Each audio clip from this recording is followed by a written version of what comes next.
Hoje, vamos mergulhar em um tópico fascinante e curioso: como era o mundo antes do dilúvio. Você já se perguntou sobre a vida das pessoas que viveram antes da grande catástrofe que mudou o curso da história humana? Como era o clima, a geografia, a cultura, a religião, a tecnologia, a moralidade e a espiritualidade daqueles que habitavam a Terra antes que Deus enviasse o dilúvio para purificar o mundo do pecado? Neste vídeo, exploraremos alguns fatos e mistérios sobre o mundo antediluviano com base na Bíblia e em outras fontes históricas e científicas. Fique conosco até o final, pois você ficará surpreso com o que vai descobrir. Antes de começarmos, peço que deixe um like, se inscreva no canal, ative o sininho para não perder nenhum vídeo e compartilhe este vídeo com seus amigos para que eles também possam aprender mais sobre este tema fascinante. Vamos começar. O primeiro fato que precisamos saber sobre o mundo antes do dilúvio é que ele era muito diferente do nosso em muitos aspectos. Um deles é a longevidade das pessoas. Você sabia que as pessoas viviam muito mais antes do dilúvio do que depois? Sim, a Bíblia nos diz que os patriarcas que viveram antes do dilúvio tinham uma expectativa de vida que variava de centenas a quase 1000 anos. Por exemplo, Adão, o primeiro homem, viveu 930 anos. Sete, filho de Adão, viveu 912 anos. Matusalém, avô de Noé, viveu 969 anos, tornando-se o homem mais velho de todos os tempos. E Noé, o protagonista do dilúvio, viveu 950 anos. Mas por que as pessoas viviam tanto antes do dilúvio? Existem várias teorias para explicar isso, mas uma das mais aceitas é que o ambiente da Terra era muito mais favorável à vida humana devido a uma camada de vapor de água que envolvia o planeta, protegendo-o da radiação solar e criando um clima temperado e úmido em todo o mundo. Essa camada de vapor teria se rompido durante o dilúvio, causando as chuvas torrenciais que inundaram a Terra. Após o dilúvio, o clima mudou drasticamente, tornando-se mais frio e seco, e a radiação solar começou a afetar mais a saúde das pessoas, reduzindo sua longevidade. Outro aspecto que diferenciava o mundo antes do dilúvio era a interação entre o divino e o humano. A Bíblia revela que, antes do dilúvio, Deus se comunicava diretamente com algumas pessoas, como Adão, Eva, Caim, Abel, Enoque e Noé. Ele lhes dava instruções, avisos, promessas e bênçãos. Ele também os julgava e punia quando pecavam. Além disso, a Bíblia nos diz que, antes do dilúvio, houve uma mistura entre os filhos de Deus e as filhas dos homens, produzindo uma raça de gigantes chamados Nefilim. Quem eram esses filhos de Deus e filhas dos homens, e quem eram os Nefilim são questões que geram controvérsia e debate entre os estudiosos da Bíblia. Mas uma das interpretações mais comuns é que os filhos de Deus eram anjos caídos que se rebelaram contra Deus e desceram à terra para ter relações com mulheres humanas, que eram as filhas dos homens. Essa união profana produziu os Nefilim, que eram seres híbridos com características humanas e angélicas, que se tornaram notórios por sua força, estatura e maldade. Esses seres foram responsáveis por muita violência e corrupção na terra, provocando a ira de Deus e seu julgamento sobre a humanidade. Mas quem eram esses anjos caídos e por que se rebelaram contra Deus? Para entender isso, precisamos voltar um pouco mais no tempo, antes da criação da Terra. A Bíblia nos diz que, antes da criação da Terra, havia Deus, que tinha majestade com seu Filho Jesus. Deus também criou os anjos, que eram seres espirituais que o adoravam e serviam. Entre os anjos, havia um que se destacava por sua beleza, inteligência e poder. Seu nome era Lúcifer, que significa estrela da manhã. Ele era o querubim ungido que cobria o trono de Deus com suas asas, era o líder dos anjos e tinha acesso à presença de Deus. Mas ele não estava contente com sua posição e queria ser igual a Deus. Ele foi tomado pelo orgulho, inveja e ambição e convenceu 1/3 dos anjos a se juntarem a ele em rebelião contra Deus. Ele queria tomar o lugar de Deus e ser adorado por todas as criaturas. Mas Deus, que é soberano e todo-poderoso, não permitiu que isso acontecesse. Ele expulsou Lúcifer e os anjos rebeldes do céu e os lançou na terra. Lúcifer então passou a ser conhecido como Satanás, que significa adversário, e os anjos rebeldes passaram a ser conhecidos como demônios, espíritos malignos sob o comando de Satanás. Isso marcou o início da guerra espiritual, um confronto entre dois reinos, o reino de Deus e o reino de Satanás. Quando Deus criou a terra e colocou o homem e a mulher nela, feitos à sua imagem e semelhança, Satanás viu isso como uma oportunidade para se vingar de Deus e destruir sua criação. Ele considerava a terra seu domínio e via Adão e Eva como invasores. Ele usou a serpente, um dos animais mais astutos que Deus havia criado, para enganar a mulher e fazê-la duvidar da palavra de Deus. Ele lhe disse que, se comesse do fruto proibido, ela seria como Deus, conhecendo o bem e o mal. A mulher, seduzida pela mentira de Satanás, comeu o fruto e também deu ao homem que estava com ela. Eles desobedeceram a Deus e pecaram, perdendo sua comunhão com ele e sua inocência original. Eles também perderam a autoridade que tinham sobre a terra e a entregaram a Satanás, que se tornou o príncipe deste mundo. A partir de então, o pecado entrou na humanidade e trouxe consigo a morte, a dor, o sofrimento, a doença, a violência, a injustiça, a opressão e a rebelião contra Deus. A história da humanidade tornou-se uma história de queda e redenção, conflito e esperança, julgamento e graça. Um dos primeiros exemplos dessa história foi Caim e Abel, filhos de Adão e Eva. Eles eram irmãos, mas tinham atitudes diferentes em relação a Deus. Abel era pastor de ovelhas e ofereceu a Deus os melhores animais de seu rebanho como sacrifício. Caim era agricultor e ofereceu a Deus os frutos da terra, mas sem o mesmo coração. Deus se agradou de Abel e sua oferta, mas não de Caim e sua oferta. Isso provocou a ira e o ciúme de Caim, que não aceitou a correção de Deus e matou seu irmão Abel no campo. Deus, que sabe tudo e é justo, viu o que Caim havia feito e o chamou para prestar contas.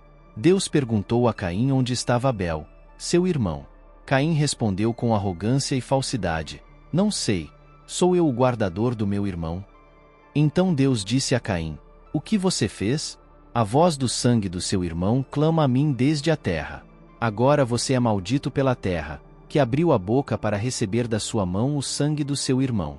Quando você cultivar a terra, ela não lhe dará mais a sua força. Você será fugitivo e errante na terra."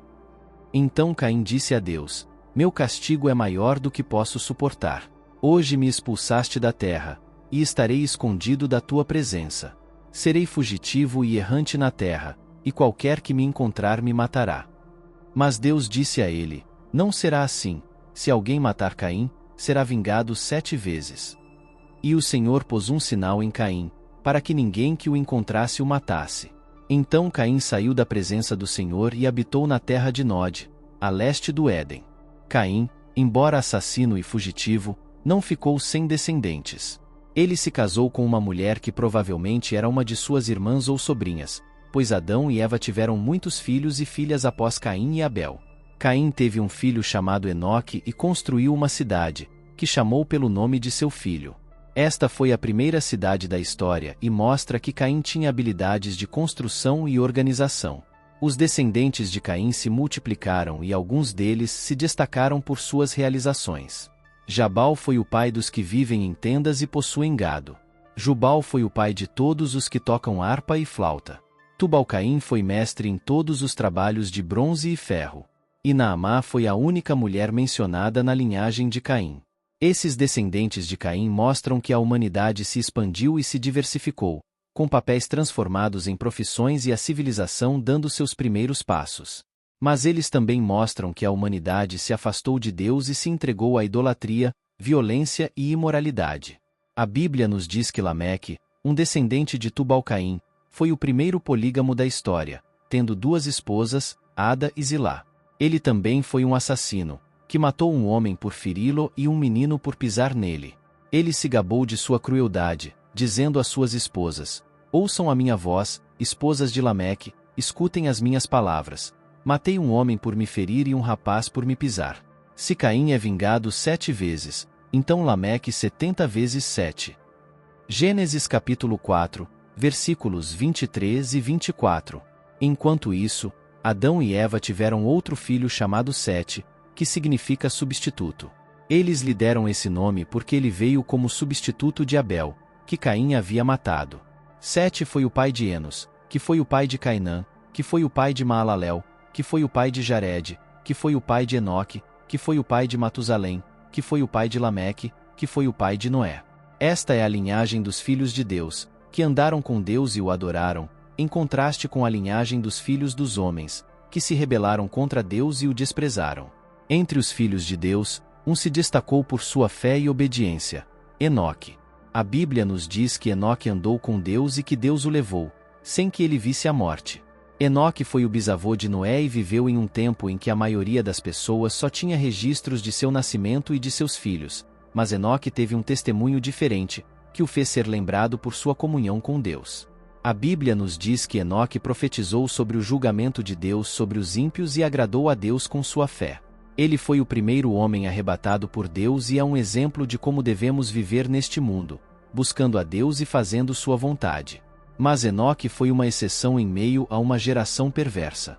A Bíblia nos diz que, antes do dilúvio, o mundo era dominado pela ganância, maldade e traição, onde as famílias eram campos de batalha e os vizinhos exploravam uns aos outros. A Bíblia nos diz que a terra estava corrompida aos olhos de Deus e cheia de violência, e que toda a imaginação dos pensamentos do coração do homem era continuamente má. Deus viu que a maldade do homem havia aumentado na terra e que toda a carne havia corrompido seu caminho. Deus se arrependeu de ter feito o homem e se entristeceu em seu coração. Ele decidiu destruir da face da terra o homem que havia criado, junto com os animais, répteis e aves do céu. Mas havia um homem que encontrou graça aos olhos de Deus: Noé. Noé era justo e íntegro entre seus contemporâneos e andava com Deus. Noé teve 3 filhos, Sem, Cã e Jafé. Deus escolheu Noé para ser o guardião de um novo começo para a humanidade e lhe deu uma missão especial: construir uma arca para salvar sua família e os animais do dilúvio que viria sobre eles. A arca era um barco especial projetado por Deus para resistir às águas do dilúvio. Tinha 300 covados de comprimento, 50 covados de largura e 30 covados de altura. Um côvado era a medida do cotovelo até a ponta do dedo, aproximadamente 45 centímetros. Isso significa que a arca mide aproximadamente 135 metros de comprimento, 22 metros e meio de largura e 13 metros e meio de altura. Tinha 3 andares com vários compartimentos internos e uma janela no topo de um côvado. Tinha uma porta lateral que só Deus podia abrir e fechar. Era feita de madeira de cipreste, que era uma madeira durável e impermeável. Era revestida de betume por dentro e por fora para evitar vazamentos. Tinha capacidade para abrigar aproximadamente 40.000 animais de diferentes espécies, bem como comida e água suficientes para eles e para a família de Noé. Era uma obra-prima da engenharia naval e um símbolo da graça e misericórdia de Deus. Noé levou cerca de 120 anos para construir a arca, seguindo as instruções de Deus. Durante esse tempo, ele também pregou aos seus contemporâneos, avisando-os do iminente dilúvio e chamando-os ao arrependimento. Mas ninguém ouviu Noé, e eles continuaram vivendo como se nada fosse acontecer. Eles zombavam de Noé e o consideravam um lunático e fanático. Eles não acreditavam que Deus julgaria o mundo com água, pois nunca havia chovido na terra. Eles não sabiam que as fontes do grande abismo seriam abertas e as janelas dos céus, e que as águas cobririam toda a terra. Eles não sabiam que o dia do Senhor viria como um ladrão na noite e que seriam pegos de surpresa. Eles não sabiam que havia apenas uma esperança de salvação: entrar na arca pela fé. Finalmente, chegou o dia em que Deus disse a Noé: entre na arca, você e toda a sua família, porque eu tenho visto que você é justo diante de mim nesta geração. De todos os animais limpos, leve 7 pares, o macho e sua fêmea, mas dos animais que não são limpos, 2, o macho e sua fêmea. Também das aves do céu, 7 pares, macho e fêmea, para manter viva a semente sobre a face de toda a terra. Porque daqui a 7 dias farei chover sobre a terra por 40 dias e 40 noites, e exterminarei da face da terra todos os seres viventes que fiz. Gênesis capítulo 7, versículos 1 a 4. Noé obedeceu a Deus e entrou na arca com sua família e os animais que Deus havia ordenado que ele trouxesse. Ele tinha 600 anos quando as águas do dilúvio vieram sobre a terra. No dia designado por Deus, as fontes do grande abismo se romperam e as janelas do céu se abriram, e choveu sobre a terra por 40 dias e 40 noites. As águas aumentaram e se elevaram muito acima da terra, e a arca flutuava na superfície das águas. As águas prevaleceram excessivamente sobre a terra e cobriram todos os altos montes que estavam debaixo de todo o céu. 15 covados acima prevaleceram as águas, e os montes foram cobertos. Todos os seres viventes que se moviam sobre a terra pereceram. Aves, gado, animais selvagens, todos os seres que rastejam sobre a terra e toda a humanidade. Tudo o que tinha fôlego de vida em suas narinas, tudo o que havia em terra seca, morreu.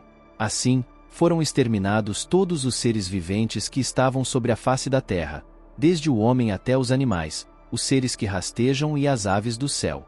Eles foram exterminados da terra, e só Noé e os que estavam com ele na arca restaram. Gênesis capítulo 7, versículos 11 a 23. Noé e os que estavam com ele na arca ficaram isolados do mundo por 150 dias, enquanto as águas cobriam a terra.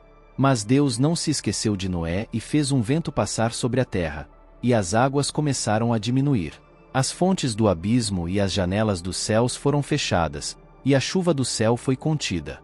As águas recuaram continuamente da terra e, após 150 dias, as águas haviam diminuído, e a arca repousou no 7º mês, no 17º dia do mês, sobre os montes de Ararat. As águas continuaram a diminuir até o 10º mês. No primeiro dia do 10º mês, os topos dos montes se tornaram visíveis. Gênesis capítulo 8, versículos 1 a 5. Noé esperou mais 40 dias e então abriu a janela da arca que havia feito. Ele soltou um corvo, que voava para lá e para cá até que as águas secassem da terra. Depois, soltou uma pomba para ver se as águas haviam diminuído da superfície do solo, mas a pomba não encontrou lugar para pousar seu pé e voltou para ele na arca, pois as águas ainda cobriam a superfície de toda a terra. Ele estendeu a mão, pegou a pomba e a trouxe de volta para a arca. Ele esperou mais 7 dias e soltou novamente a pomba da arca. A pomba voltou para ele à tardinha, e lá estava em seu bico uma folha nova de oliveira. Assim Noé soube que as águas haviam diminuído da terra. Ele esperou mais 7 dias e soltou a pomba novamente, mas desta vez ela não voltou para ele. Gênesis capítulo 8, versículos 6 a 12. Então Noé removeu a cobertura da arca e viu que a superfície do solo estava seca. No primeiro dia do primeiro mês do 601º ano, as águas estavam secas da terra. Noé removeu a cobertura da arca e viu que a superfície da terra estava seca, e no segundo mês, no 27º dia do mês, a terra estava completamente seca. Então Deus falou a Noé, dizendo: Saia da arca, você e sua mulher, seus filhos e as mulheres de seus filhos com você. Traga para fora todos os seres vivos que estão com você, de toda a carne. Aves, animais e todos os seres que rastejam sobre a terra, para que se espalhem pela terra, sejam fecundos e se multipliquem sobre a terra. Noé saiu, ele e seus filhos, sua mulher e as mulheres de seus filhos com ele. Todos os animais, todos os seres que rastejam, todas as aves, tudo o que se move sobre a terra, conforme suas famílias, saíram da arca. Gênesis capítulo 8, versículos 13 a 19. Então Noé construiu um altar ao Senhor e tomou de todos os animais limpos e de todas as aves limpas e ofereceu holocaustos sobre o altar. O Senhor sentiu o aroma agradável e disse em seu coração: Nunca mais amaldiçoarei a terra por causa do homem, porque a imaginação do coração do homem é má desde a sua juventude. Nem jamais destruirei todo ser vivente, como fiz. Enquanto a terra durar, sementeira e colheita, frio e calor, verão e inverno, dia e noite não cessarão. Gênesis capítulo 8, versículos 20 a 22. E Deus abençoou Noé e seus filhos e disse-lhes: Sede fecundos, multiplicai-vos e enchei a terra. O temor e o pavor de vós virá sobre todos os animais da terra e sobre todas as aves do céu, sobre tudo o que se move sobre a terra e sobre todos os peixes do mar. Em vossa mão são entregues. Tudo o que se move e vive será alimento para vós. Como dei a vocês as plantas verdes, agora lhes dou tudo. Mas não comerás carne com sua vida, isto é, seu sangue. E certamente requererei o sangue da vida de vocês, de todo animal o requererei, e do homem. Da mão de cada um requererei a vida de seu irmão. Quem derramar sangue de homem, pelo homem seu sangue será derramado, porque Deus fez o homem à sua imagem. E vós, sede fecundos e multiplicai-vos. Povoai abundantemente a terra e multiplicai-vos nela. Gênesis capítulo 9, versículos 1 a 7. E Deus disse a Noé e a seus filhos com ele: Eis que estabeleço minha aliança com vocês e com sua descendência depois de vocês, e com todos os seres viventes que estão com vocês, as aves, o gado e todos os animais da terra com vocês, todos os que saíram da arca, com todos os seres vivos da terra. Estabeleço minha aliança com vocês, de que nunca mais será exterminada toda a carne pelas águas de um dilúvio, nem jamais haverá um dilúvio para destruir a terra. E Deus disse: Este é o sinal da aliança que faço entre mim e vocês e todos os seres vivos que estão com vocês, para todas as gerações futuras. Coloquei o meu arco nas nuvens, e será por sinal da aliança entre mim e a terra. Quando eu trouxer nuvens sobre a terra e o arco for visto nas nuvens, lembrarei da minha aliança entre mim e vocês e todos os seres vivos de toda a carne, e as águas não mais se tornarão um dilúvio para destruir toda a carne. O arco estará nas nuvens, e eu o verei, para lembrar da aliança eterna entre Deus e todos os seres vivos de toda a carne que está sobre a terra. E Deus disse a Noé: Este é o sinal da aliança que estabeleci entre mim e toda a carne que está sobre a terra. Gênesis capítulo 9, versículos 8 a 17. O arco-íris é o símbolo da aliança de Deus com Noé e toda a criação. Serve como lembrança da fidelidade e bondade de Deus, um sinal de que ele não abandona a humanidade, mas oferece uma nova chance de recomeçar. É uma promessa de que Deus nunca mais destruirá o mundo com água, mas preservará a vida na terra. Representa a esperança de que Deus tem um plano para restaurar todas as coisas e que um dia ele fará novas todas as coisas. É graça que Deus nos ama e enviou seu Filho Jesus Cristo, que é o arco-íris da nossa salvação. E assim termina a história do dilúvio e começa a história de Noé e seus descendentes, que povoaram a terra e formaram nações. Mas essa é uma história para outro vídeo. Por favor, deixe suas opiniões sobre o tema do vídeo nos comentários, sempre respeitando as opiniões dos outros. Espero que você tenha gostado do vídeo. Se achou este conteúdo valioso, por favor, apoie-me inscrevendo-se no canal para não perder nenhum dos nossos futuros vídeos, compartilhe este vídeo com familiares e amigos, dê um like e deixe sua opinião nos comentários. Isso ajuda o vídeo a alcançar mais pessoas. Juntos, podemos iluminar mais mentes e expandir nosso entendimento. Obrigado por estar aqui e que Deus te abençoe.